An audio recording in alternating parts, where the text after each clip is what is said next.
pwede na. Ayan. Yan o. Nagtanim na kami. Day, muna na mo tanuman. Yan, giumpisa na namo na. Kay gahapon, buntag, isprehan man na ni Pidi. Tulo ka tangking naubos niya. Na, oh. Ito mga damo. Oh, ayan oh. Katong dito sa unahan, makita ni mo nga damo. Wala na na.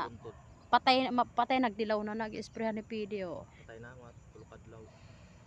Tulok adlaw na wala na na. Ayun o buntod. Kuha na kaigda mo. Diba? Sakto nga isprehan na nagid na siya. Ilapit dool na to. Oh. Ayan ah. Okay, klaro ba? Oh. Klaro yan oh. Sa buto daw. Oh.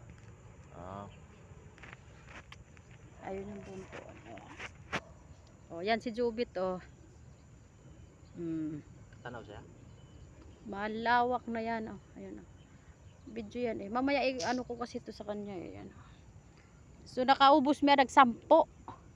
Kabalo naman ka oh. Pila raman yung taon ang kay luag na na eh. So dito na pud mi unya ato. Ron. Sus. Wala pa'y pula day. So 30 bandel manggod na among gikuha. Tanom diha. Nadagdag pa. Yan. Green pa lang yan. Tapos papunta doon, 'di ba?